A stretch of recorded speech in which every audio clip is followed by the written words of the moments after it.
Marni Hughes, and this is Missing. Thank you for joining us. Each week, we feature a missing persons case from across the country, no matter their race, religion, background, or circumstances. Every missing person matters, and with your help, our goal is to shine a light on cases that are not getting much attention, dig for answers, and offer support for the family and friends of the missing.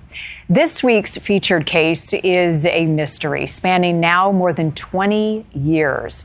Maura Murray, a young, athletic, devoted college student, an overachiever, a daughter, a sister, and a friend, vanishes. Her disappearance, one of the first missing cases to capture national and international attention. Maura's sister wrestles with the details of Maura's case and evidence that she was trying to get out of town. I believe that she was met with foul play. Why do you believe that? Just because it was out of character for Maura to just take off and leave everything.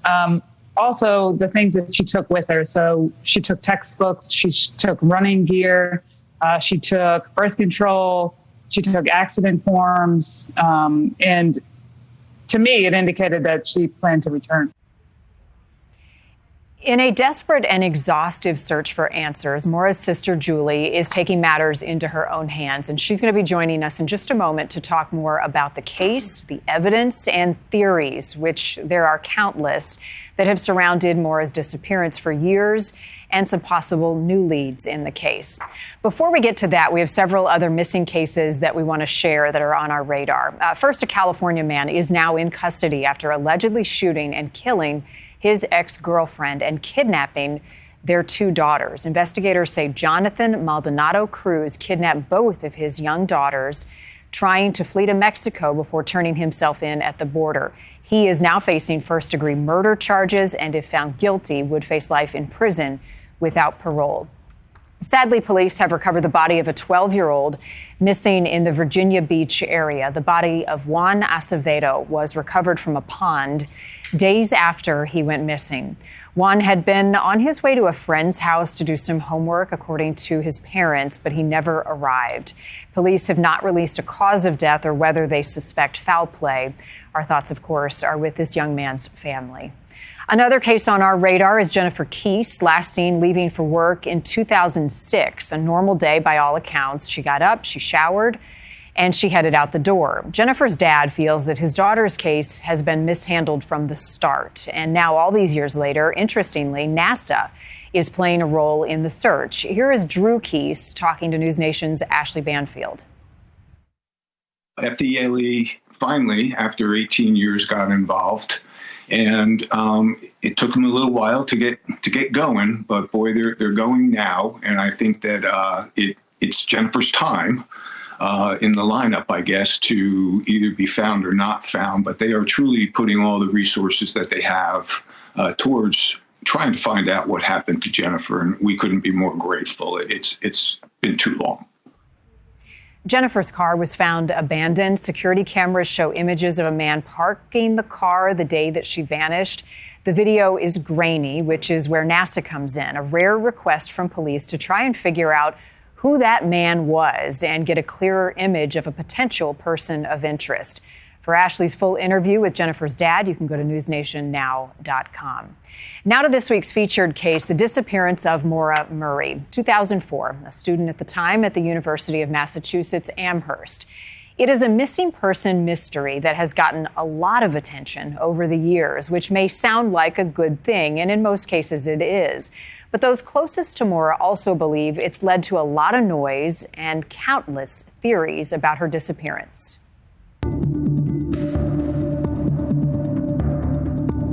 For more than 2 decades, Maura Murray's family has never stopped thinking about this road.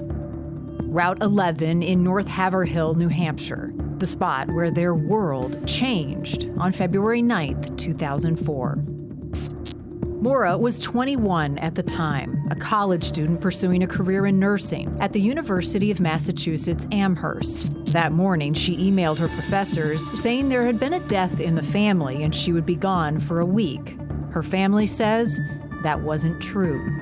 I think that it was an excuse to buy some time. I think she used it as an excuse to get away from school. She was in the nursing program, she had clinicals, and I think she just wanted to get away and clear her head, and that was a reasonable excuse where no one would ask her any further questions. Later that day, Maura stopped at an ATM, a liquor store, and then drove towards New Hampshire. Her sister Julie says she did not tell anyone why.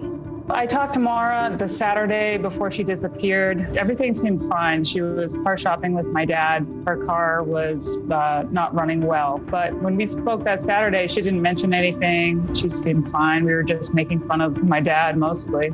That night, a Haverhill resident called police and said there had been an accident and that a car was stuck in a ditch. A bus driver passing by says he actually spoke to Maura and offered to help her. Maura said she had already called AAA, but by the time the first officer arrived at the scene, she was gone.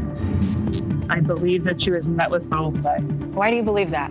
Just because it was out of character for Maura to just take off and leave everything. Also, the things that she took with her. So she took textbooks, she took running gear, she took birth control, she took accident forms, and to me, it indicated that she planned to return.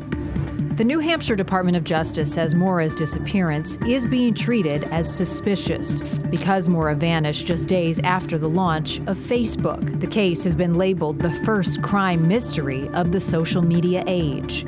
It's been featured in major news outlets across the country and by true crime content creators. But now her sister is taking control of her story. The mysterious disappearance of Maura Murray is a story that's been told hundreds of times by strangers. But absent in the story you've heard are the voices of those who knew Maura, those closest to the investigation. Not anymore. I'm her sister Julie, and from media pressure, this is the untold story of Maura Murray. The podcast called The Untold Story of Maura Murray is hosted by Julie and features exclusive interviews with the people who knew her best and digs into how her disappearance has impacted those left behind. Maura Murray disappeared under suspicious circumstances in 2004. I'm her sister Julie, and this account is to help spread awareness. She's also spreading the word on TikTok. With more than 287,000 followers, Julie answers questions and gives updates, bringing attention to a case that a new generation has likely never heard of. Did my missing sister Maura Murray knock on any doors? This is an excellent question. No, not that we know of officially. Lots of people ask me, was it tested? And yes, some areas of it were tested. Julie challenges true crime creators and consumers to handle cases with care, to be victim-focused. And remember, there are families with real pain at the center of these tragedies, holding out hope that someday they'll get the answers they want.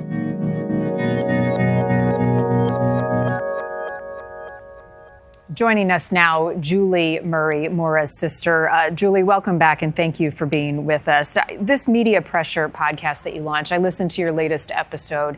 How has your involvement in this case, and like you said, taking it out of the hands of strangers and sort of leading your sister's cause, being her advocate and voice, how has it changed the investigation, and has it led to new tips, new leads? Well, the first thing that it did was it gave Maura her humanity back, because in all the coverage of my sister's case, it's sort of stripped away that idea that this is a real person that we're talking about. And so doing the podcast and talking about my sister and talking to those who knew her best really gave her that humanity back. And so that was most important. The second goal of the podcast was just that, to generate some new leads and tips. You know, we're talking about a 21-year-old cold case. And in my opinion, the best way to warm up a cold case is to keep that media pressure on, because we need to reach somebody out there to get that missing piece to that puzzle. Right. And I know that every new lead probably shakes you to your core, because you have to pursue it and you have some level of hope that it leads to answers. And one of those new leads came, and you shared this in your most recent episode, of a man, his name we won't say, but you call him Alex. What is this lead in the case, Julie, potentially? Yeah, this is a promising lead. It came after the launch of the podcast, so someone realized that they might know something and came forward. It's a individual that lived in the area at the time of Maura's disappearance and had a pretty violent past. And so our private investigator is looking into it as we speak. Anything promising yet that you can share on the likelihood that this man has any involvement? And what do you know about his violent past? Yeah, that's a tough one because we never know. Like you said, every tip needs to be explored. And so we don't know what we don't know. So we have to look at every tip as if it could be that missing puzzle piece. But at this time, we're unsure. He might not have anything to do with my sister's disappearance. But we need to do that due diligence to at least reprioritize the tips that we are currently getting. But yeah, he has a criminal record, abuse against women in the area. Multiple women have come forward saying that he was abusive. So it's just one avenue that we're pursuing. And was he somewhere in the vicinity of your sister around the time of her disappearance? Yes. So he lived the next town over from where Maura's car was found abandoned in Haverhill, New Hampshire. And then he worked in a town about 20 miles east called Lincoln, New Hampshire. And was he ever a person that appeared on police's radar, or was this a new finding? Well, in our investigation, we've uncovered that he was actually spoken to by law enforcement in regards to my sister's case at some point. And did anything come of that? Has that led you in one direction or another? I'm sorry, I didn't catch that question. So if police had talked to him, were they able to clear him? Well, police up in New Hampshire are very tight-lipped, so they never tell us or the public who's been cleared or who hasn't. They won't even name persons of interest. So I'm unsure. Okay. You guys have a private investigator. How has that impacted the search for clues in your case, and has it in fact helped? Oh, it's helped immensely because when you think about families that have these type of tragedies, we're just regular people. We're not investigators. We don't have experience in this. So to have someone come on board who does have that experience in investigations and dealing with law enforcement and conducting witness interviews, it's really helped tremendously. And it also gives families like mine that hope that we need, that, okay, someone still cares, someone still vested in trying to find answers in my sister's disappearance. And Julie, it also probably puts pressure on police. Is that welcome pressure, and how do they respond to it? Yeah, our private investigator has actually met with the lead detective and the chief of the cold case unit up in New Hampshire in trying to build a relationship and establish rapport. They've been open to whatever he provides in terms of his investigation. It's sort of a one-way street, though, because the nature of Maura's case is so open-ended. So they don't share too much with the private investigator or the public or my family. But it's certainly something that I feel as a team will get us closer to those answers. And as I have listened to you most recently in your podcast, you have also been able to gain access to some information. For instance, some of the calls that your sister made the day or around the time of her disappearance, or there was a missing bag that somehow had upset her. What have you personally been able to uncover that shines a light on some of the factors or the confusion around those final hours? Yeah, so just like the private investigator, my relationship with law enforcement has improved. It's taken a lot of time and rapport building, but they have started to share a few little things with me, and they trust that I don't reveal the details of the information that is shared. But it has sort of given me a new azimuth of, okay, I feel like this is where we should be looking, or I feel like this is not something that should be our highest priority based on their feedback. But independently, my family has never stopped doing our own searches and investigation and following tips and leads. Of course, anything of any evidentiary value we share with the cold case unit in New Hampshire. One thing that we had just reported in our story was the idea that somehow your sister Maura was looking to escape or get away and had told this story to her professors about a death in the family, which wasn't true. But as you look back at her call log, you say she didn't want to disappear. I mean, she had full intent on coming back. What have some of her calls that day and who was she calling revealed to you? So she called a condo owner up in the Bartlett, New Hampshire area, and that's a condo that my family had stayed at before. She didn't secure a reservation, but it showed that she was looking around. She also called a ski resort in Stowe, Vermont, and she looked up directions to another ski resort in Massachusetts.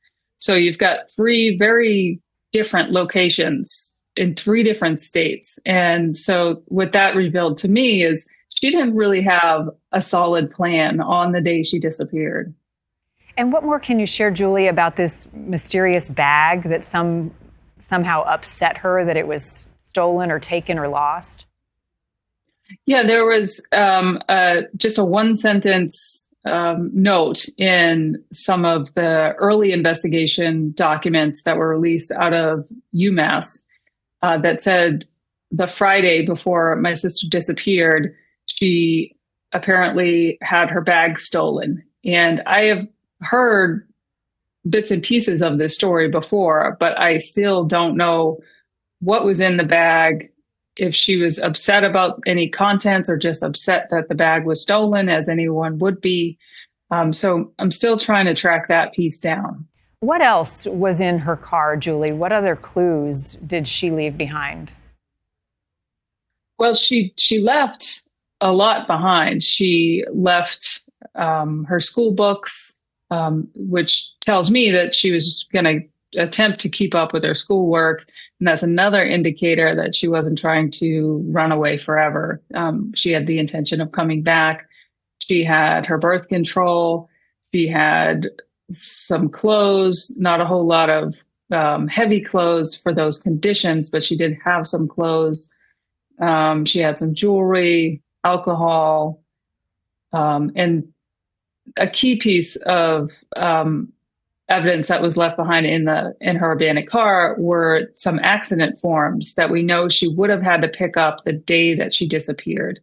So she had an accident the Saturday before she disappeared in my dad's car. And he told her, go get these accident forms so we can sort it with insurance. And so at some point during that final day, February 9th, she did that. So that's another indicator that she planned to fulfill her promise to my dad. It's been 21 years. Do you remember the last conversation you had with your sister? Yeah, I do. It was Saturday afternoon, and she called me from UMass, and she was out car shopping with my dad because her car, her Saturn, the one that was abandoned in New Hampshire, was not running well. So he went up there to help her find a car. She called me and she was telling me about some of the cars that they looked at. And it was mostly her making fun of my dad because that's something that is easy to do. I think about your dad in this situation, and you mentioned that he's getting older, and he so longs for answers in this case. Talk about the weight, not just for him, but for you and all of those who knew more every time a tip comes in or a lead, and you all have to chase it. Yeah, it's hard to put in words what it feels like to go this long with the ambiguity of not knowing anything. And that weighs on you heavily. And people say time heals all, but not in a missing persons case, just the opposite. Time does not heal all. It just makes it worse. So we've learned to compartmentalize and try to carry on with our lives and our daily activities and life events, but it's always in the back of our mind every single day. Yeah. And then you hold on to the moments that you shared with Maura. And then also through your podcast, people have reached out to you. You call one woman the unicorn, someone who had had an encounter with Maura before she vanished, reached out to you. Tell us about this young woman and how meeting her, talking to her made you feel. Yeah, she reached out to me on social media. I manage several social media accounts, and she said, "Hey, I don't have any information, but I just want you to know that I saw Maura a couple days before she disappeared." And for me, that's shocking because we're going on 21 years, and to find someone that actually crossed her path, although it doesn't further the investigation in any way, it is bittersweet for me to talk to someone that interacted with her. So it was heartwarming to talk to her, and I do call her a unicorn because I've spoken to most everybody that had any information that knew Maura. So to have someone come forward was really great. Right. And to share that she has thought about Maura all these years. The one thing that she mentioned to you was that nothing really seemed out of the ordinary. She didn't know your sister well, but whether it was the weather or something else, she seemed melancholy. In your conversations with her, was there anything going on in her life that has led you to believe that might have contributed to her disappearance? Yeah, she was stressed. There's no question about that. She was in a very difficult nursing program. She had a long distance relationship. She was a 21-year-old, and it's stressful at that time. And so I think a lot of that, those circumstances were weighing on her, and she just felt overwhelmed. Your mind has to wander, Julie, just as we've seen so many on the internet invest in this case. Is there any one theory that you hold on to, or how do you compartmentalize all the information that you know about your sister's disappearance? Yeah, well, my family believes that foul play was involved, and that's because there have been no credible sightings in 21 years. Nothing has ever been found, no activity on her cell phone, her bank accounts. And so for those reasons, we think that it was most likely foul play. Now, that's obviously the worst possible outcome for my sister Maura and my family, but we have to live in reality. And 21 years later with nothing, that's what we believe. I really appreciate that you said doing the podcast and being active on social media has humanized your sister. And as we've been playing clips of her, seeing her at graduation and involved in athletics, tell us about Maura, what she loved, what her passions were, what her plans for her future were. Yeah, like you said at the beginning, Maura was an outstanding athlete, amazing student. She scored almost perfect in her SATs. She finished 33rd in the country in track and field and cross country. But what I like to remind people most about Maura is she was so humble and so kind. And she wanted to follow in the footsteps of our mother and become a nurse. And that's what she was pursuing at UMass when she disappeared. She loved the outdoors, loved to hike. My family spent every single summer in the White Mountains of New Hampshire, hiking, swimming, camping, all of that type of stuff. So that's what she loved to do, and run, of course. Like yours, Julie, a lot of families have to step out of their comfort zone when a loved one goes missing in order to keep pressure on police and the media to get the case covered. What advice do you have, having experienced this nightmare for 20 years, to other families who find themselves newly in a situation where someone has gone missing? Well, I would just encourage people to get out there, get the story out. It's not comfortable. It's not comfortable for me. I'm an introvert, and here I am doing a podcast and news interviews. But I believe that this case is solvable. I believe that there's just a few missing pieces that we need people to come forward with. And so if you don't put yourself out there, if you don't step out of your comfort zone and continue to keep your loved one's story in the public consciousness, then you're not going to make any leads, any gains. And so it's just one of those things that you have to do. And this has the opportunity, because of how engaged people are on social media, to bring forth new stories. Maybe you get another unicorn. What is your message to people who were in that area around that time? And who should folks call or contact if they have any information, even if they don't think it's important, that might be able to help? I think that's the biggest thing. A lot of people think, just like June in my latest podcast episode, think that what they know is insignificant. But if we get a bunch of insignificant things and then are able to link them together and identify something or put some puzzle pieces together, that could break the case. So I encourage everyone to come forward, even if they don't feel like what they have is important, and report what they know to the New Hampshire Cold Case Unit. Yeah, you are your sister's voice, you're her advocate, and we're thrilled to be able to partner with you to hopefully bring some closure to this case. Julie Murray, thank you for your time, and please stay in touch with us if anything comes of some of the new leads that you all are chasing down. Will do. Thank you so much. All right, I appreciate it. If you have any information, again, in the disappearance of Maura Murray, that's number on your screen. Once again, contact the New Hampshire State Police if you can help. If you have a missing person case you think we should be looking into, send it to us at newsnationnow.com/missing. And you can also check out other missing cases that we are currently working on. I thank Julie once again, and thank you for joining us as well. I'm Marni Hughes. We'll see you back here for another missing case next week.